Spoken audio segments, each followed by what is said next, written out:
Assalamualaikum warahmatullahi wabarakatuh. Alhamdulillah, innal hamdalillah, summa salatu ala rasulillah wa ba'du. Selamat siang, salam sejahtera buat kita semuanya. Salam Pancasila, salam Bhinneka Tunggal Ika, salam agama cinta merdeka. Alhamdulillah, dengan memanjatkan puja puji syukur kehadirat Tuhan Yang Maha Esa, pada siang hari ini kita bersama para tokoh lintas agama se-Indonesia, mulai dari Sabang sampai Merauke, kumpul di tempat ini. Tiada lain tiada bukan, satu, untuk silaturahmi sesama anak bangsa, dan yang kedua, memberikan suatu bentuk toladan kepada regenerasi kita.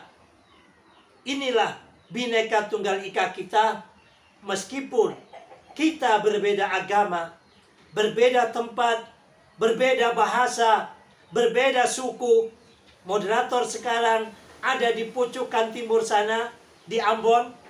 Gus ada di pucukan Banten, di Tanjung Lesung, ya kan? Dan juga ada Bapak Kepala KUA kita, Bapak Yakobus, di Indonesia Timur juga, di NTT, tepatnya di Kupang. Nyebrang sedikit ke Atambua, sudah negara lain yang mana dulu negara kita.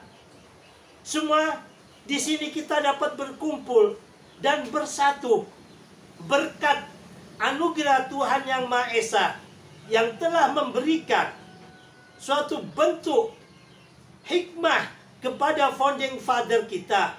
Di dalam perbedaan ini, karena telah lama dianiaya, dijajah oleh para penjajah, memiliki satu bentuk perjuangan dan kesamaan, maka menyatukan diri, mendeklarasikan diri menjadi Negara Kesatuan Republik Indonesia dengan Pancasila sebagai Misa Convalido, perjanjian yang kuat, bangsa dan negara ini terbentuk.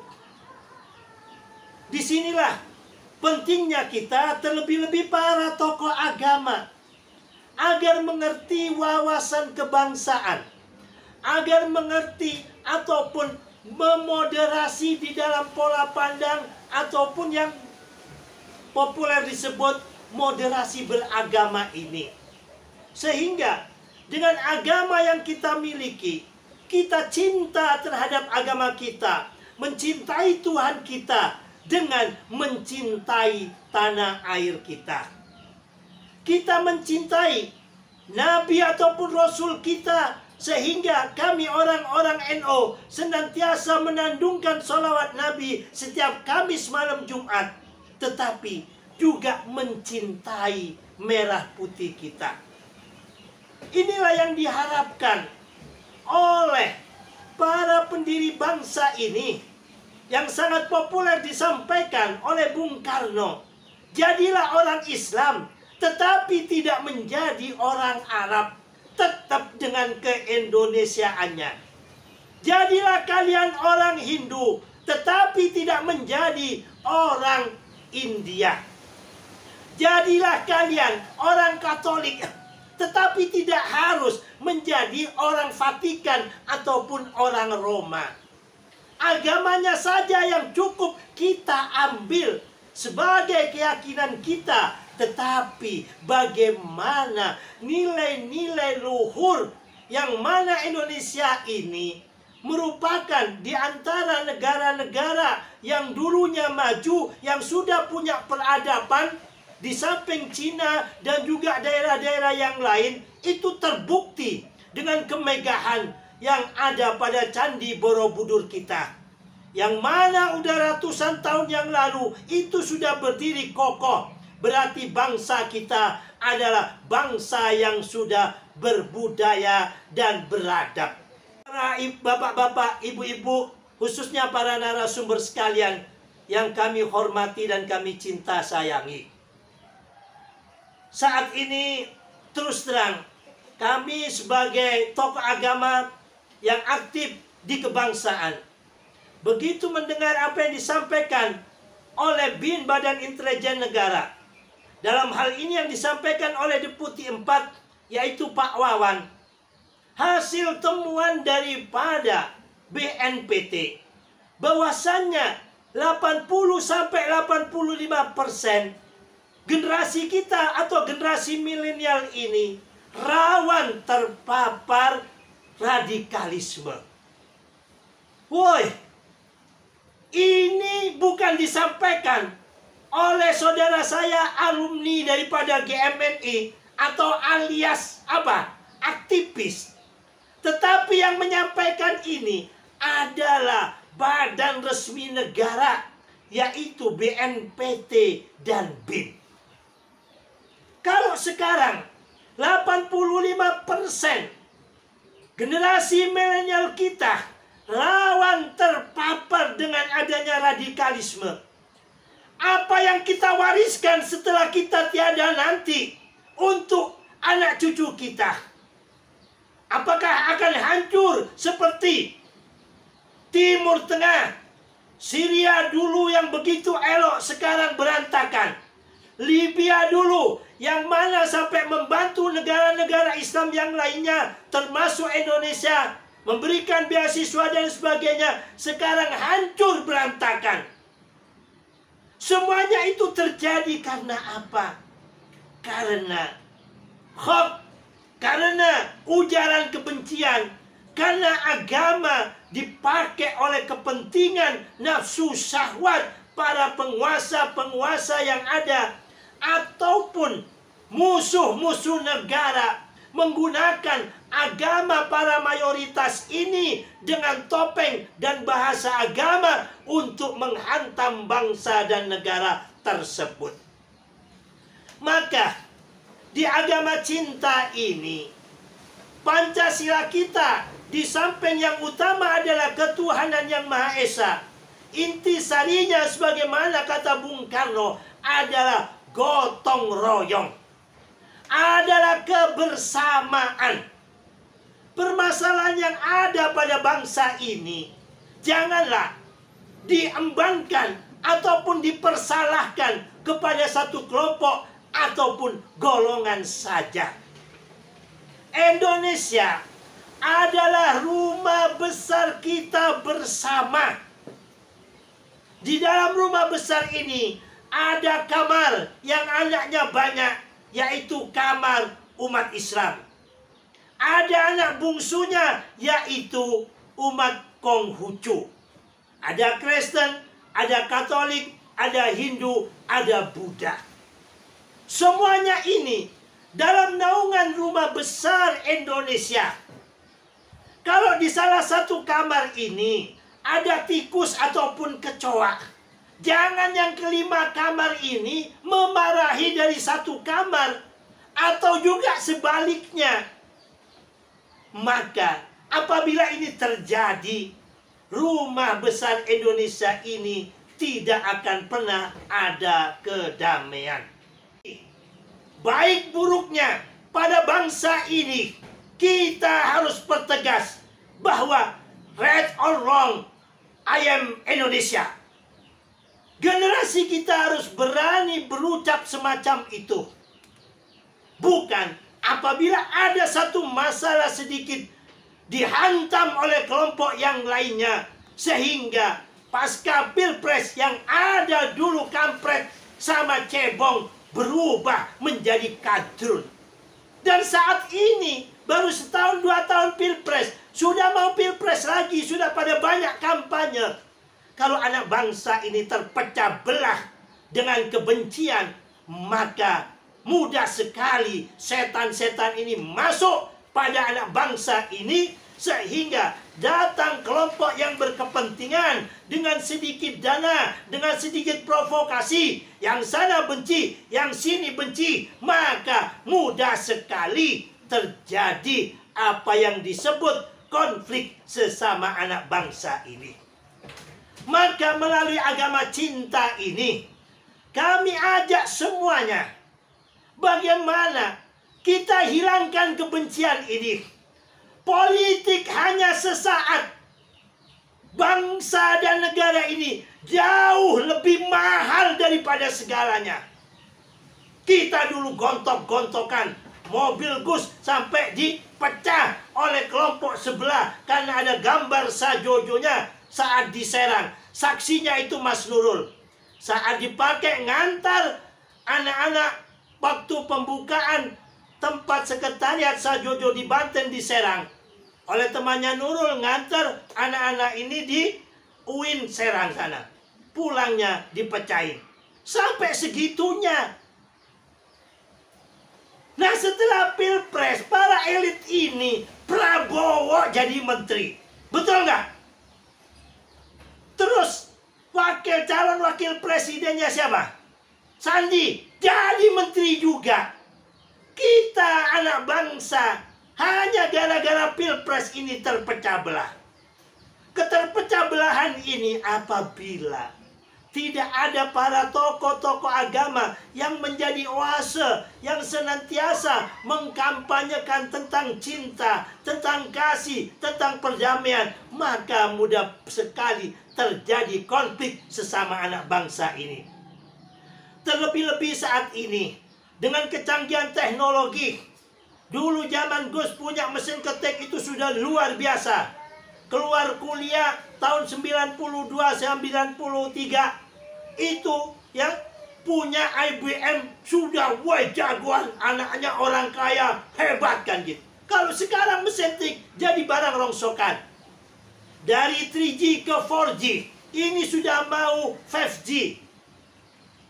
Kecanggihan teknologi ini masuk kemana-mana, bahkan di pelosok-pelosok desa.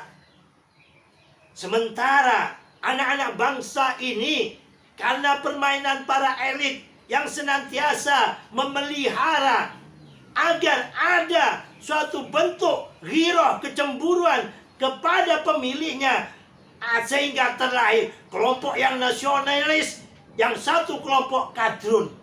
Nah, ini seharusnya benar-benar bisa dibersihkan. Modal setan satu, kebencian. Yang kedua, maraknya hoax. Dan yang ketiga, banyaknya konten-konten ujaran kebencian, konten-konten yang mana agama ini seharusnya melahirkan. Kalau Gus menggunakan bahasa Islam, wa ma arsalnaka illa rahmatan lil alamin. Aku tidak utus engkau hai Muhammad, aku tidak ciptakan Islam hai Muhammad illa kecuali rahmat bagi seluruh alam. Nah, kalau sekarang ada agama menggunakan bahasa Islam, Allahu Akbar buat demo, Allahu Akbar buat apa, merangin orang lain. Ini ajarannya siapa? Sehingga kami umat Islam sendiri merasa malu dengan ulah-ulah yang semacam ini. Kembang sepertinya dipelihara. Nah, kami minta pada acara webinar ini, apa yang disampaikan oleh BNPT dan juga diucapkan oleh BIN, Badan Intelijen Negara, 85% sangat ngeri. Generasi milenial kita sangat rawan terpapar daripada pemikiran radikalisme. Nah, kuncinya bagaimana? Makanya di sini kami ajak para tokoh-tokoh lintas agama ini bagaimana mencegah apa yang telah disampaikan oleh kepala BNPT ini agar bangsa ini tidak hancur dengan pemikiran-pemikiran radikalis yang seperti kata Habib Ja'far tadi, memenggal-memenggal ayat, memotong-motong ayat demi kepentingan dirinya. Padahal ayat dalam Al-Quran itu ada asbabun nuzulnya, ada asbabul wurudnya, ada kinayah, ada tasbihnya. Tidak asal tekstual semacam pengkhutbah yang asal comot dan potong ayat untuk menghantam pemerintah, untuk membakar kemarahan umat. Nah, di sini kita minta, ataupun nanti saudara moderator bisa merekomendasikan para tokoh-tokoh agama ini langkah apa Ini disampaikan seperti kata Gus tadi, bukan disampaikan oleh apa? Teman-teman aktivis, tapi yang nyampaikan adalah badan resmi negara. Ini kalau tidak ada tindakan tegas, baik dari pemerintah sebagai pemegang kekuasaan, sebagai pemegang kebijakan, dan juga dorongan daripada para tokoh lintas agama. Intadiris sa'ah, tunggulah kiamatnya bangsa ini.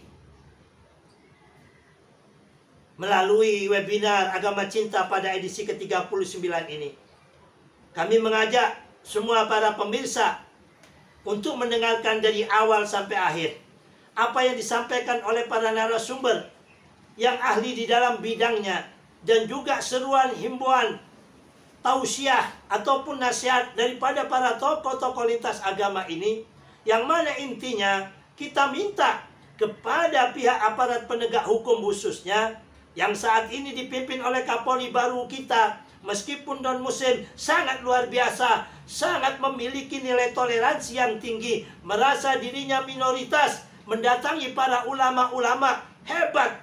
Ini contoh pemimpin yang semacam ini. Kalau mau menyombongkan dirinya seorang jenderal kan gitu. Dirinya apa? Memiliki kekuasaan, dirinya memiliki tentara. Ngapain harus main ke NU? Ngapain harus main ke Muhammadiyah? Tetapi Presiden kita Pak Jokowi mengajarkan nilai-nilai toleransi, nilai-nilai kebinekaan, pelan tapi pasti kepada seluruh rakyat Indonesia. Dan kami bangga dan salut kepada Kapolri kita yang baru. Mau adep asor, ngambil jalan bawah, tidak dengan keangkuhannya, tidak dengan kesombongannya, silaturahmi kepada para alim ulama, baik itu di ormas besar Islam seperti NU, Muhammadiyah, Al-Wasliyah, dan juga organisasinya para habaib. Ini contoh yang sangat mulia. Terbukti umat Islam di Indonesia ini sangat toleran. Tidak ada satupun. Kalau Indonesia dikatakan negara yang tidak toleran, jelas menolak keras Kapolri kita yang baru karena non-muslim. Dan apabila kita tidak toleran akan menganggap bahaya Kapolri punya senjata, Kapolri punya pasukan. Tetapi kenyataannya tidak. Hanya permainan kata-kata dan permainan hoax yang beredar di media sosial ini. Terkesan hanya dengan satu gereja Yasmin saja 15 tahun tidak terselesaikan. Sudah diberi ganti tanah juga masih dipermasalahkan. Malu kita bangsa Indonesia ini yang memiliki adat istiadat dan kebudayaan timur, nilai toleransi yang tinggi. Satu masalah dijadikan masalah, bukan diselesaikan masalah ini. Bahwa masalah ini bukan masalah perorangan, bahwa masalah ini bukan masalah golongan, bahwa masalah ini bukan masalah satu agama, tapi masalah kita bersama. Maka kita bisa melaksanakan perintah Pancasila yang ada pada sila keempat, kerakyatan yang dipimpin oleh hikmat. Hikmat ini yang tidak dimiliki oleh para pemimpin-pemimpin kita, baik pemimpin agama maupun pemimpin partai politik. Kalau kita memiliki hikmah, memiliki cinta, memiliki kasih sayang terhadap bangsa ini, maka mendahulukan persamaan dan musyawarah agar masalah dapat terselesaikan. Demikian pengantar diskusi dari Gus. Nanti akan disampaikan oleh keynote speaker bahwasanya media sosial adalah jalan utama menuju cuci otak, menuju jalan bagaimana merekrut para radikal-radikal muda ini. Kalau semacam itu yang ada, bagaimana cara penyelesaiannya?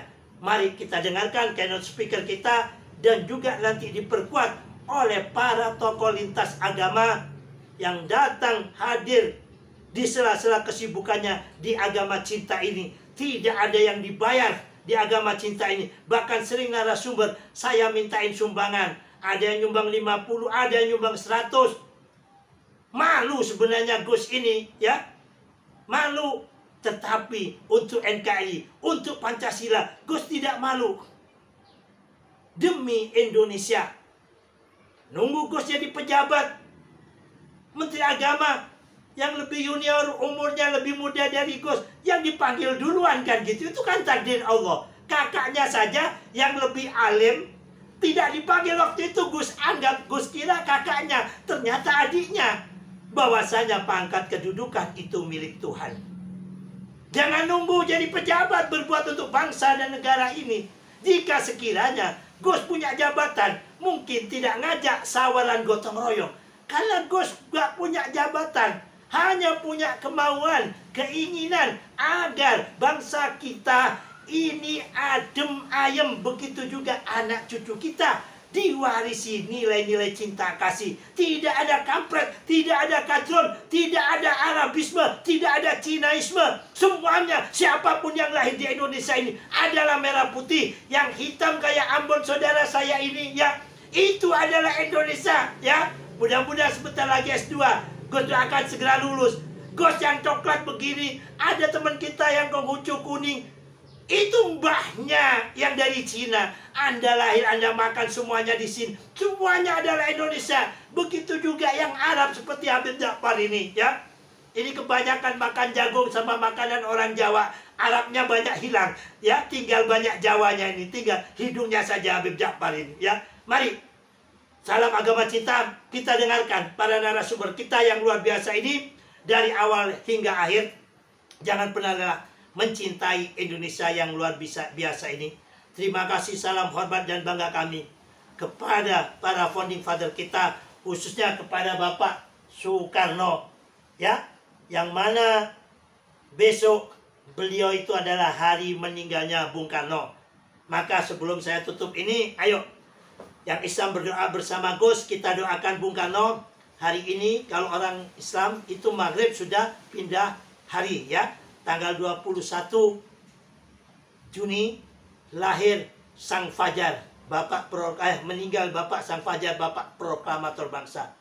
Allah turunkan satrio paningit kita, yaitu Bapak Jokowi, presiden kita yang luar biasa ini, terlahir di tanggal 21 Juni tahun 1000 yang dengan secari kertas, tanpa campur tangan Tuhan, tanpa dipakai Tuhan, gak punya tentara, bukan jenderal, bisa memerdekakan bangsa ini.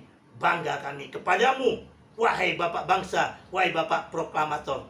Dan juga kita doakan Bapak Presiden kita, Pak Jokowi, mudah-mudahan senantiasa dijaga oleh Allah, ya. Dalam keadaan COVID semacam ini, mudah tetap sehat, tetap bugar, dan juga hatinya dijaga oleh Allah. Mudah-mudahan senantiasa dalam Shiratal Mustaqim, terus berjuang untuk Indonesia maju. Ila hadinah, mari yang beragama lain, silakan mengheningkan cipta, berdoa yang terbaik untuk Bung Karno yang hari ini, tepatnya nanti setelah maghrib tanggal 21, beliau meninggal dunia. Dan di tanggal 21 pula terlahir Bapak Presiden kita, Bapak Presiden Jokowi. Yang beragama Islam silakan baca Al-Fatihah ila hadinah untuk Bung Karno, dan juga kesehatan, keberkahan daripada Presiden kita Bapak Jokowi. Al-Fatihah. A'udzubillahi minasyaitonir rajim. Bismillahirrahmanirrahim. Alhamdulillahirabbil alamin arrahmanirrahim maliki yaumiddin iyyaka na'budu wa iyyaka nasta'in ihdinas siratal mustaqim siratal ladzina an'amta 'alaihim ghairil maghdubi 'alaihim waladdallin. Amin. Terima kasih. Assalamualaikum warahmatullahi wabarakatuh. Salam Pancasila, salam agama cinta, merdeka.